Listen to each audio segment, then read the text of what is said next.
Hey YouTube, what is up? Welcome to this vlog.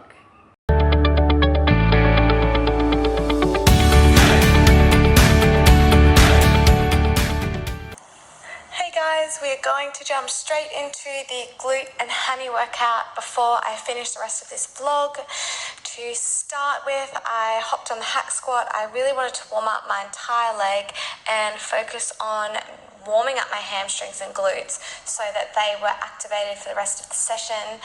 The hack squat actually is a weighted machine, so I started with no weight.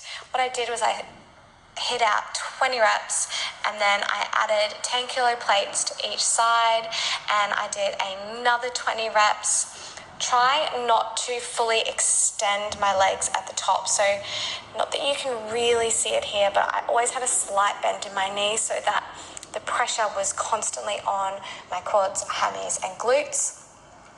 After this 20 reps, I actually took the plates back off and I did my final warm-up set with no plates. I did another 20 reps of this, but I did 15 full extensions, and then you will see I actually go into 5 pulses.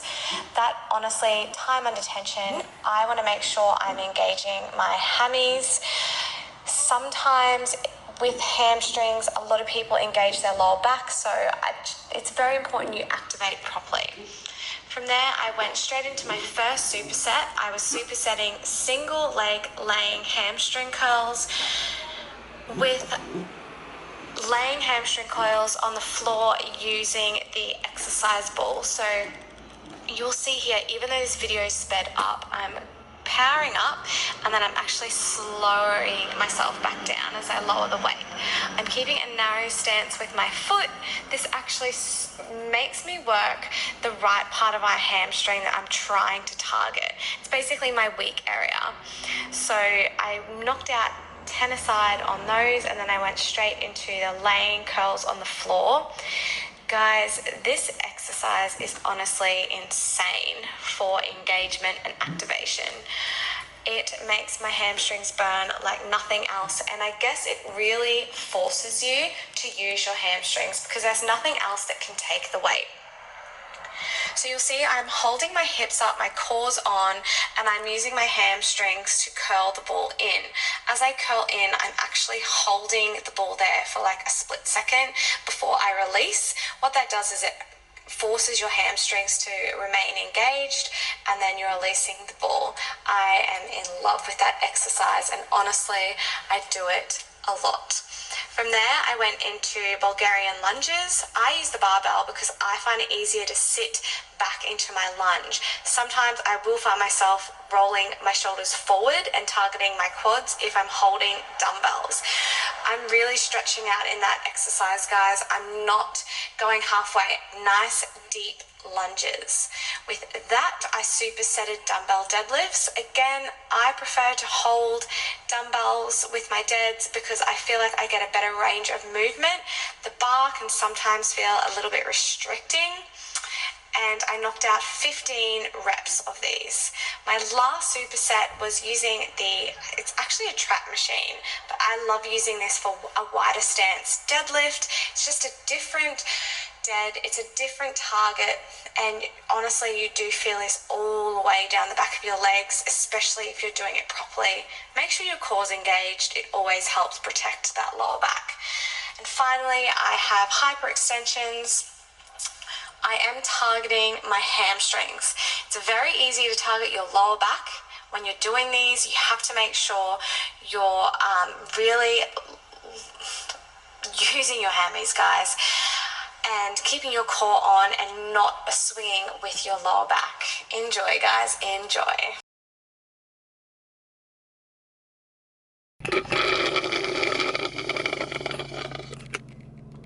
I hope you enjoyed that workout, guys. That was really, really hard. My hamstrings are on fire. So something I really want to do before my next competition is to build or work on my hamstring glute tie. What people, I guess, don't understand is that when you build a muscle, you tighten the area. So it's not all about getting bulky. You can build lean muscle mass, and when you do that, you essentially bring the area in and it becomes more defined. So when people say like when I say I'm doing a lean bulk, or a lean booty bulk, it doesn't mean that I'm looking to put on mass amounts of bulky size. What it means is I'm looking to tighten and grow that area so that it looks better, looks more defined, it looks full but in a tight way. So yeah, I'm really focusing on that, which means I'm doing hamstrings, glutes, and a combination of those two at least 3 to 4 times a week.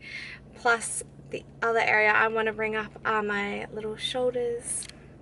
So I'm doing those twice a week as well.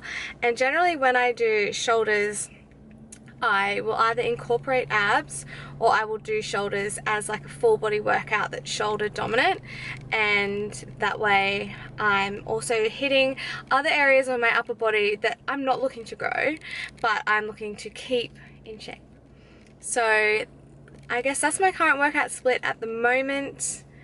Just randomly got talking about that. After the gym, there's literally a place that does protein shakes next door, so I often go in there and just grab a protein shake, and then I'm going to go home and I'm going to have my post-workout carbs. I am carb cycling. I love carb cycling. If you've watched any of my other vlogs, you'll see I did it all through my comp prep. I did it through my reverse diet. Realistically, I'm still reverse dieting, pushing my calories up, but I am doing that with a carb cycle. I am on a low carb day, but I still have carbs. So on my it's not a no carb day, it's just a lower carb day. Tomorrow I'm high carb, so I alternate days, low high, low high. I like to have a high carb day and then do legs the day afterwards. This changes for a lot of people. I generally train in the morning, so I like to go into the session full of carbs. That's why, like tomorrow I'll do an upper body session, but then I'll fuel myself all day with carbs, and then the day after I'll do legs. So it's like I have that energy and glycogen to burn. Anyway, I'm just at my mum and dad's. I have to pick up their sausage dog because they're away and we're looking after her, but she cries. Like, we have actually had our neighbours come down to us and report her. She howls that much if we aren't at home, so I had to drop her up to mum and dad's in the yard where she knows, and then once I finish my gym session I literally had to go pick her up, and I can hear her. I don't know if you can hear her through the camera, but I can literally hear her. Big Lou. Alright guys, I will show you what I have for my post-workout meal. It's very simple. I'm a very simple eater. I don't get a kick out of making fancy things. Some people do, I don't. So it'll probably just be oats because I've already had my protein. Yep, there she goes again. I can hear her. Okay, bye for now.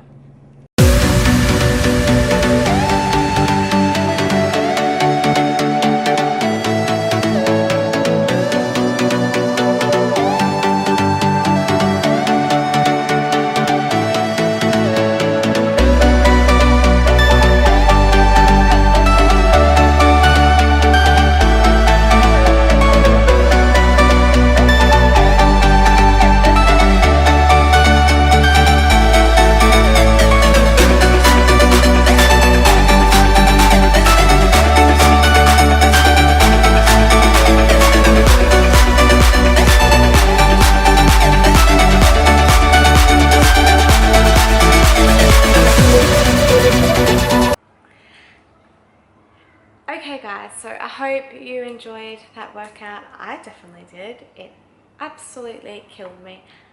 Brian, what are you looking at? He doesn't like the tripod. It scares him. So I got home, had my post-workout meal, and I just wanted to finish this vlog on a few questions that I get asked quite a lot, which is pretty much all got to do with fasted cardio. So I talked about my workout split a little bit like before, but I do have people asking me, do I do fasted cardio or do I do cardio at all? The answer to both of those is yes. I never knock anything, or I never say, oh, I would never ever do that. I'm not gonna lie, I enjoy cardio. So there's a massive stigma in the fitness industry, like, oh, cardio, like, I just want to lift weights, I hate cardio. I don't mind cardio. It makes me feel good. It makes me like, I feel like it releases like a lot of natural endorphins, and I enjoy it. So yes, I do it. What I actually have to be really careful of is to make sure I'm doing, like, monitoring my cardio correctly. So leading into comp, I definitely did a lot more. Now that I'm reverse dieting out of comp, I've dropped my cardio to, I'm gonna say, once, maximum twice a week. I do whatever I want for those cardio sessions. I just do whatever I feel like. I don't make myself do something I don't want to. A lot of the time it is outdoors, because at the moment, Townsville weather is amazing. It's really, really sunny, but we're heading into winter, so it's cool. Perfect cardio, outdoor cardio weather. Plus we have really, really good outdoor cardio locations. So yes, I do cardio. Do I do fasted cardio? I don't put pressure on myself to do fasted cardio, but if I'm getting up in the morning and I know I'm going to do cardio, if it's early, I generally don't eat. That's mainly because I don't want to have to get up even earlier to have a meal. Sleep's very, very important, and I'm someone who does need a lot of sleep. So no, I will not eat. But then in saying that, if I want to do cardio of an afternoon, I don't not do it because it's not fasted. Regardless, you're still burning calories. So whether you're burning, you know, and there are a lot of people that say there's benefits in fasted cardio, but honestly, while I'm not in like my cutting phase of prep, I don't stress about it. When I start cutting, I change my outlook completely, and I put a lot more time, thought, and like there's a lot more of a process to my cardio. But right now, it's just 2 sessions a week, whatever I want it to be, and the rest of the time I am lifting. And my lift sessions are more lower intensity, but really heavy, time under tension. I make sure I do volume workouts, but nothing crazily intense. It's a lot more focused on that sculpt. So yes, I just sort of answer that for you. What I do promise to do for you all in the next vlog, if it's something you want to see, is an outdoor cardio session. So let me know if that's something you would like, and I will look at filming one for you. And realistically, it's something any of you could do anywhere, because outdoor sessions are easy like that. Okay guys, I'm going to close out this vlog here. I hope you all have a magnificent day. I've got to go work, but I will see you all in my next vlog. Bye.